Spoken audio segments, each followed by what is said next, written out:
राधे राधे मित्रों, आपका स्वागत है भगवत गीता सार की इस श्रृंखला में, जहां हम श्लोक दर श्लोक गीता के दिव्य ज्ञान को सरल शब्दों में समझते हैं।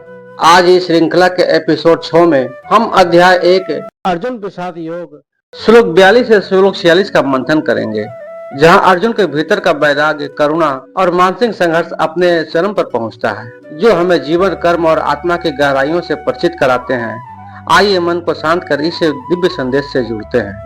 अगर आपने अभी तक भगवत गीता अध्याय 1 श्लोक 1 से श्लोक 41 का भाग नहीं देखा तो कृपया पहले उसे जरूर देखें।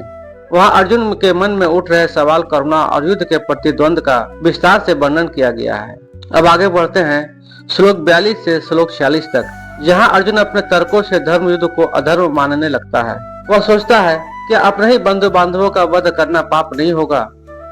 क्या एक युग से कुल का नाश, परंपराओं का विनाश और स्त्रियों की अशुद्धता जैसी अनर्थकारी स्थितियां जन्म लेगी? अर्जुन का हृदय भर आता है। वह युद्ध से पीछे हटने का मन बना लेता है। आइए सुनते हैं अध्याय 1 श्लोक 42। दोषय रेतय कुलंघानाम वर्ण संकर कारकय उत्साधनते जाति धर्मा कुल धर्मास्य च शाश्वता। अर्थात जो लोग कुल परंपरा को विनष्ट करते हैं और इस तरह अवांछित संतानों को जन्म देते हैं, उनके दुष्कर्मों से समस्त प्रकार की सामुदायिक योजनाएं तथा पारिवारिक कल्याण कार्य विनष्ट हो जाते हैं। मित्रों, सनातन धर्म द्वारा निर्धारित मानव समाज के चारों वर्णों के लिए सामुदायिक योजनाएं तथा पारिवारिक कल्याण कार्य इसलिए नियोजित है मनुष्य चरम मोक्ष प्राप्त कर सके। अतः समाज के अनुत्तरदायी नायकों द्वारा सनातन धर्म के विखंडन से उस समाज में अव्यवस्था फैलती है। फलस्वरूप लोग जीवन के उद्देश्य विष्णु को भूल जाते हैं। ऐसे नायक अंधे कहलाते हैं और जो लोग इसका अनुगमन करते हैं वे निश्चय ही कुव्यवस्था की ओर अग्रसर होते हैं। अध्याय 1 श्लोक 43। उत्सन्न कुल धर्मानाम मनुष्य नाम जनार्दना नरके नियतम भासो भवतीत्यनु सुश्रुम। अर्थात हे प्रजापालक कृष्ण, मैंने गुरु परंपरा से सुना है कि जो लोग कुल धर्म का विनाश करते हैं वे सदैव नरक में वास करते हैं। मित्रों, अर्जुन अपने तर्कों को अपने निजी अनुभव पर न आधारित करके आचार्यों से जो सुन रखा है उस पर आधारित करता है। वास्तविक ज्ञान प्राप्त करने की यही विधि है। जिस व्यक्ति ने पहले से ज्ञान प्राप्त कर रखा है उस व्यक्ति की सहायता के बिना कोई भी वास्तविक ज्ञान तक नहीं पहुंच सकता।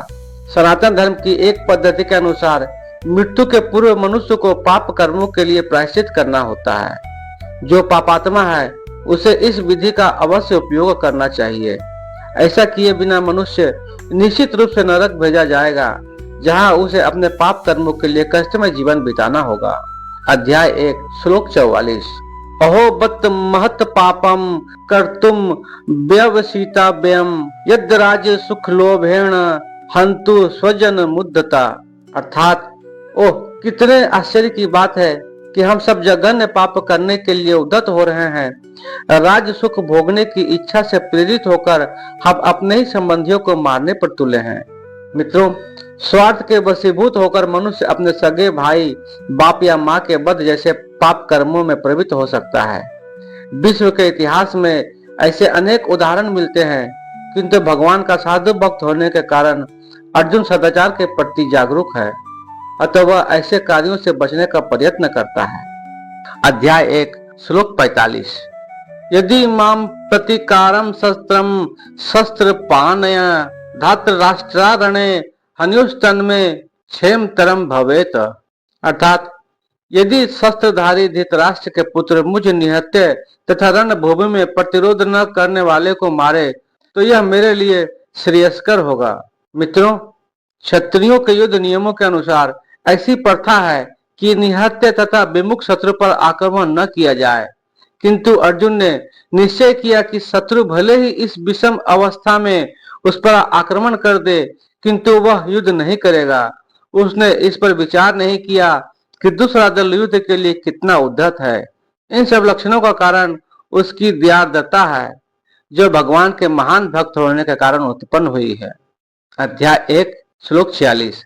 संजय उजाव ए मुक्तवा अर्जुना संख्य रथोपस्तु पाविशत विसृज्य संश्रम चापम शोक संविग्रह मानस। अर्थात संजय ने कहा, युद्ध भूमि में इस प्रकार कहकर अर्जुन ने अपना धनुष तथा बाण एक ओर रख दिया और शोक संतप्त चित्त से रथ के आसन पर बैठ गया।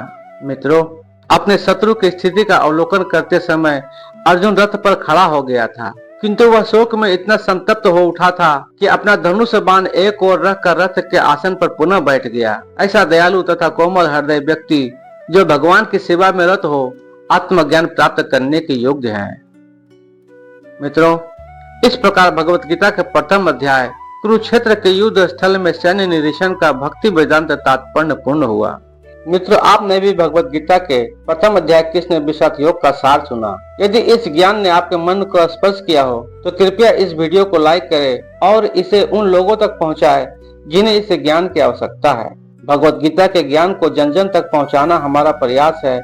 आप भी इसमें सहभागी बने, वीडियो को शेयर कर इस ज्ञान को आगे बढ़ाएं और ऐसे ही आध्यात्मिक विचारों और गीता के अमृत ज्ञान से जुड़े रहने के लिए चैनल को सब्सक्राइब करें और बेल आइकन को दबाएं ताकि अगला वीडियो आप तक सबसे पहले पहुंचे। और आपका कोई अनुभव या सुझाव हो तो कृपया नीचे कमेंट्स में साझा करें। आपकी भावनाएं हमारे लिए महत्वपूर्ण है। जय श्री कृष्ण।